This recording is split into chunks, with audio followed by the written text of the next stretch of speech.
Zee 24 तास एक पाऊल पुढे. काहीतरी नियंत्रण घेणं आवश्यक आहे किंवा तिला नाकारण्याची परवानगी देणं आवश्यक आहे असं मला वाटतं. बिलकुल, अगदी खूप महत्वाचा मुद्दा तुम्ही मांडलेला आहे. कदाचित या गोष्टीचा विचार केला गेला नसावा शासकीय पातळीवर, कारण ही संपूर्ण व्यवस्थाच पुरुष प्रधान असल्यामुळे महिलांना नेमकं काय वाटतं, त्यांच्या नेमक्या काय भावना असतील, यासाठी महिलांचं किती रिप्रेझेंटेशन घेतलं जातं आणि त्यांचा किती विचार घेतला जातो. ॲडव्होकेट पावसकर, तुम्ही अनेक केसेस लढलेले आहेत, अनेक महिला ज्या विक्टीम होत्या, ज्या बळी पडलेल्या आहेत, अशा महिलांची तुम्ही जवळून त्यांचा अभ्यास केलेला, त्यांच्याशी बोललेला आहात.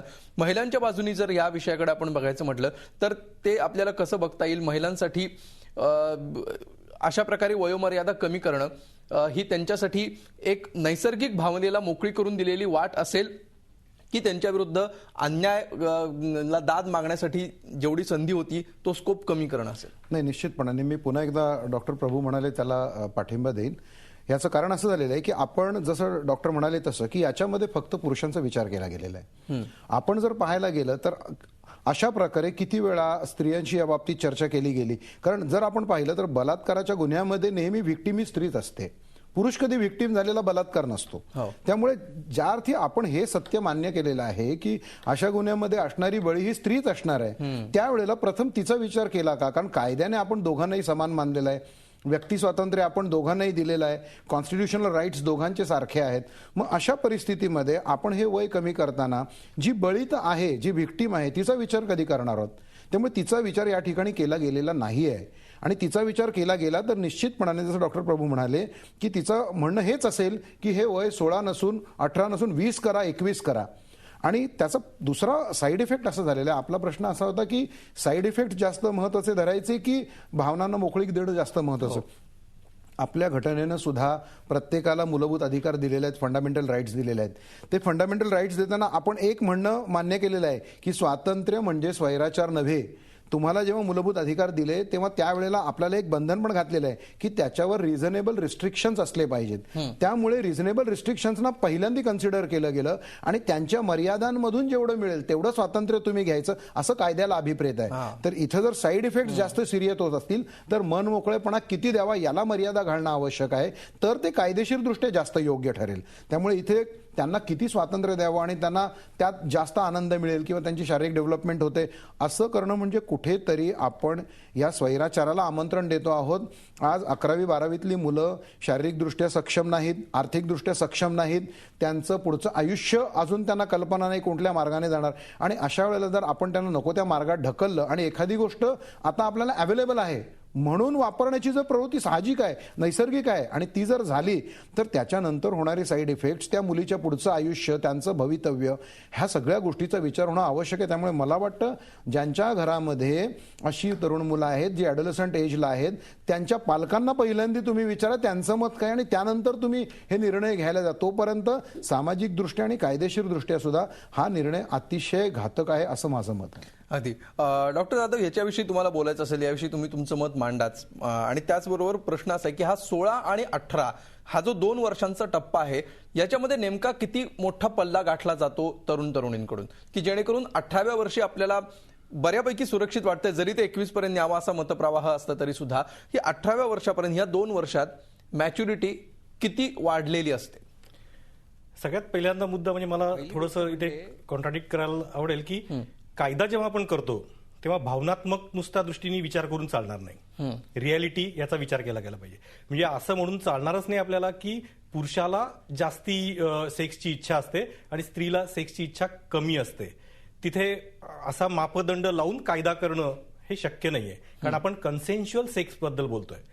स्त्री ही मानसशास्त्र काय सांगतं तुमचं, असं असतं का मुळात? हो, बेसिकली असं कुठच्याच क्षणाला सांगू शकणार नाही आपण की फक्त दोन म्हणजे त्या काळात हायटंड सेक्शुअल ऍक्टिव्हिटी असू शकते. अच्छा. पण आपल्याला हायटंड असताना मान्यता आहे आणि कमी असताना आपल्याला ओव्हरऑल बघायला पाहिजे. आपल्याला बिलकुल सेक्स ही भावना आहे, सेक्स ही भावना. आणि त्याच्या आधी सांगायला मला आवडेल की स्त्री ही जननी आहे. म्हणजे अगदी प्रजोत्पादन म्हणजे ही पिढी पुढे नेणं हीच त्या कर्त्याची इच्छा होती आणि त्याच्यामुळे स्त्रीला खूप संरक्षण त्यांनी दिलेलं आहे. म्हणजे जेव्हा स्त्री एक मूल जन्माला येतं आणि पुरुष मूल जन्माला येतं आणि दोघंही ॲट रिस्क असतील तर स्त्रीचे जगण्याचे चान्सेस खूप जास्ती आहेत. पुरुष मुलाचे चान्सेस खूप कमी असतात, कारण ती जननी आहे, तिला सेफ्टी ही ठेवली पाहिजे. आणि त्याच्यामुळेच माझं आता पण म्हणणं हेच आहे की एक साईडला भावना आहे, एक साईडला ती प्रगल्भतेने किती उत्तमरित्या होईल हे महत्वाचं आहे. आपल्याला आता लग्नाचं वय 18 आहे स्त्रीसाठी, म्हणजे ती त्या दृष्टीने पूर्ण परिपक्व, आता परिपक्व समजा 16 जरी झाली किंवा 17 जरी झाली तरी काही एक पिरियड त्यांना हे असायलाच पाहिजे की लगेच परिपक्व झाले म्हणजे she should be allowed to have, असं नाहीये. त्याच्यामधले सगळे सामाजिक प्रश्न आहेत, तिची मॅच्युरिटी, फक्त फिजिकल मॅच्युरिटी ही कामाला नसते, कारण माणूस हा सामाजिक प्राणी आहे. आणि मॅच्युरिटीचा आणि वयाचा तसा किती संबंध आहे? म्हणजे बऱ्याच वेळा 25शीतले तरुणी सुद्धा मॅच्युअर झालेत असं आपल्याला म्हणणं धाडस. हा जेव्हा प्रगल्भतेचा विचार येतो आणि आपण कन्सेन्शुअल सेक्स बद्दल जेव्हा बोलतोय तेव्हा खरोखरीच ओपनलीच मी सांगतो की हे जेव्हा दोन कन्सेंटिंग पार्टनर्स एकत्र येतात 16 वर्षाच्या नंतर, संपूर्ण तयारीनिशी येतात. आपण त्यांचा विचार करतोय की त्यांना जर चुकून म्हणजे साईड इफेक्ट म्हणून जर टीनेज प्रेग्नन्सी राहिली तर होऊ शकते, पण कधी परत हा प्रगल्भतेचा प्रश्न आहे. बिलकुल. परंतु त्याची पण तयारी करण्याची त्यांची क्षमता आहे, त्याची पण तयारी करतातच.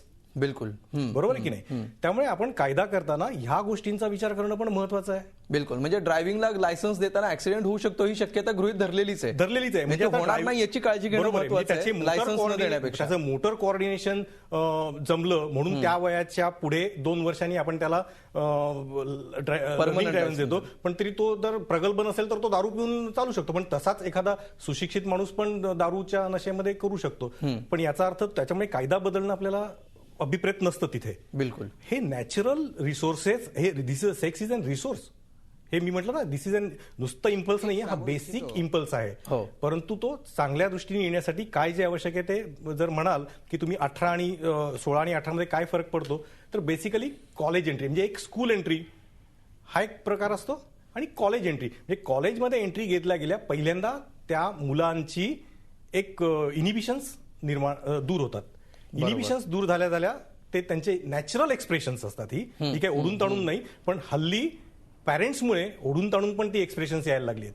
मला सांगा की कॉलेजमध्ये गेल्या गर्लफ्रेंड म्हणजे आता त्याच्यात पण विचित्र म्हणजे हे आहेत, फ्रेंड, गर्लफ्रेंड, फियांसी आणि मुलाचा बॉयफ्रेंड आणि मुलीची गर्लफ्रेंड, हे चौथी कॅटेगरी. हे सगळं नॅचरल आहे, आलं की लक्षात?